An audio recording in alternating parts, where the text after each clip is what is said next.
Well, in a new report, MPs say the Department for Education was, quote, surprisingly unconcerned about whether a private company was profiteering from free school meal vouchers.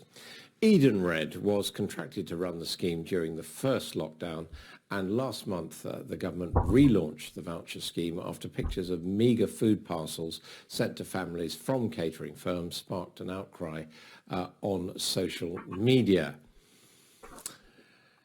Well, let's get the thoughts now from a pair of MPs, Rushanara Ali for the Labour Party and for the Conservatives. We're joined by Miriam Cates. Thank you both very much indeed for being with us. Miriam, do you accept that basically, you know, it was wrong to hand this over to Edenred? It wasn't the way to do free school meals? No, I don't accept that at all. I think if we think back to March last year, schools were given only 2 days' notice of having to close, and suddenly 1.5 million children or so who normally receive free school meals at school suddenly were not in school to receive those meals. So time was of the essence. The most important thing was finding a solution quickly that could be delivered. And I think criticising the government for whether or not it costed it properly or could have found a cheaper supplier, it doesn't make sense. In an emergency, time is the most important thing. It's a bit like if a pipe bursts in your house in the middle of winter, do you spend time looking at whether you can source the parts yourself cheaper or who's the cheapest plumber? No, you phone an emergency plumber and you get the job done as quickly as possible. That's exactly what happened here. Let's put that to Rushanara Ali. Do you agree with that? That it was an emergency and the government did what it could?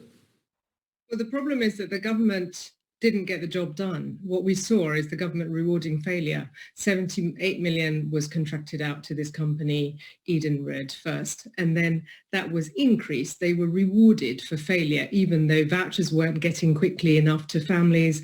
Children in constituencies like mine were not getting access to food when 15,000 children in my borough suffer from poverty and need free school meals. So the idea that the government fixed it is not correct. If they had got the voucher scheme implemented quickly, families would have been able to be protected.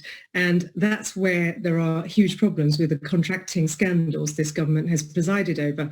They went on to give this company over 400 million in subsequent contracts without improving them, even though there were massive failures. So the idea that things were fixed is not correct. If it was done properly, people wouldn't be raising these alarm bells. And we've seen the failures with the PPE contracts, 120 million pounds given to a Conservative councillor's company, 150 million spent on faulty masks. And then we've had the test and trace scandal where 22 billion pounds was given to Serco, but it wasn't delivering adequately, which is why we ended up with multiple lockdowns. So there's a catalogue of failures, and what we've seen is a lack of grip across government, but especially by Gavin Williamson when children are suffering in constituencies like mine. Okay, well, let's put that to Miriam Cates. I mean, in this case, did you need to bring in a private contractor like Edenred at all? I mean, couldn't you have used a payment system, a voucher system, so that people could have got their own food rather than have it doled out to them?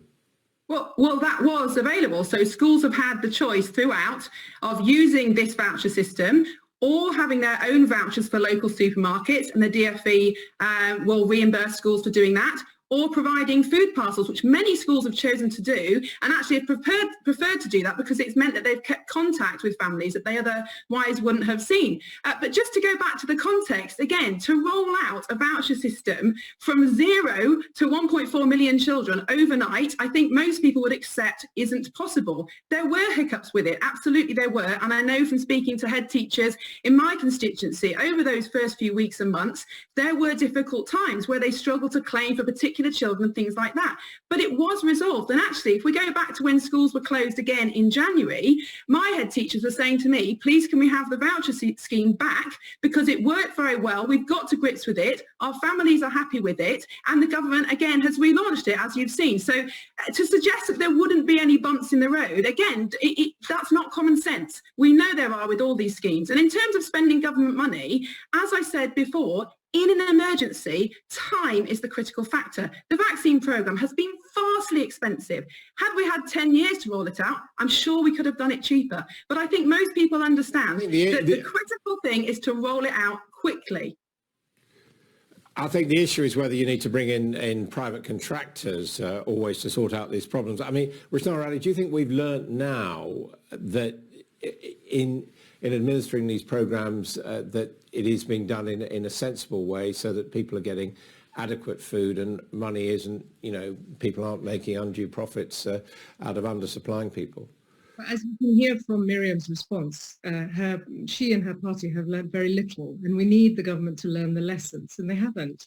And what we're seeing is we saw the disgusting food packages that were put out by another company the government contracted with Conservative Party links. So what we're seeing is companies close to the Conservative Party who are on a fast lane to contracts, who are profiteering from people's misery, especially children, in this crisis, and the government's not learning from it. In fact, the government has been proven to set up these separate pathways for contracts for those who are connected to government ministers. That's been well documented in the press and by lawyers, and a different pathway for other contractors.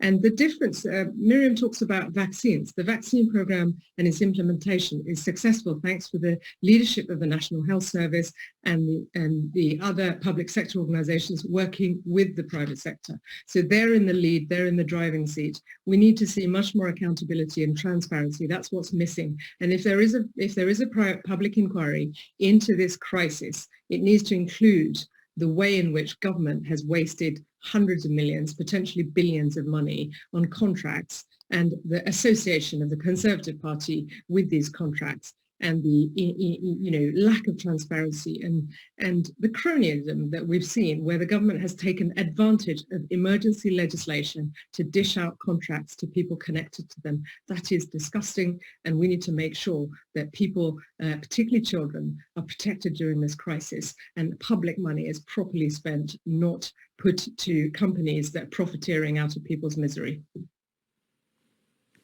Miriam Cates, we've got half-term coming up again. Should free school meals continue through half-term? Because after all, it's quite clear that lockdown restrictions will be continuing through that period. Well, I think, that the free school meals and the voucher scheme have been discussed widely. And my position is that, and I used to be a teacher, is that free school meals happen in school in term time, and they're there to support children's learning. Teachers and schools are essentially there to deliver education. Now, if families are struggling to feed their children, and there are clearly many families in that position, then that is a matter for the welfare state. We do have universal credit, we have all sorts of support for family, and we've seen an uplift in that this year, and we've also seen the government roll out the COVID Winter Support Fund, £170 million for councils to help feed vulnerable children, to help identify those vulnerable families, and that is continuing through February half term, and that is absolutely the right approach, because actually there are lots of families struggling in this crisis who aren't eligible for free school meals, and they need our support just as much as those other children. So I think our education system should provide education, and our welfare system should provide welfare. And so I absolutely support the government's approach on this. Miriam's suggesting the way she's talking is she's dividing families between those who are deserving, those who are not. That's the inference of what she's talking about. And just one more thing, which is the government hasn't even got laptops. In my constituency, 10,000 children are still waiting for laptops to be delivered to them that was promised. The reason why we're talking about free school meals is because we've had multiple lockdowns, and children who are eligible need a way to access food. And what Miriam is doing is basically trying to suggest that those children and those families are somehow not deserving. And as for the uplift and the universal credit £20 uplift, her government still hasn't confirmed whether that is going to remain or not. If it's not, millions of families are going to be forced back into poverty. Her government has cut funding and welfare support over the last decade, including punishing families with more than two children, as if somehow you can undo the fact that you have more than two children. Okay. There has a catalogue of cuts on families, working families, as well as families who are struggling to get into work. All right. That's a very broad discussion. Thank you both very much indeed for joining us.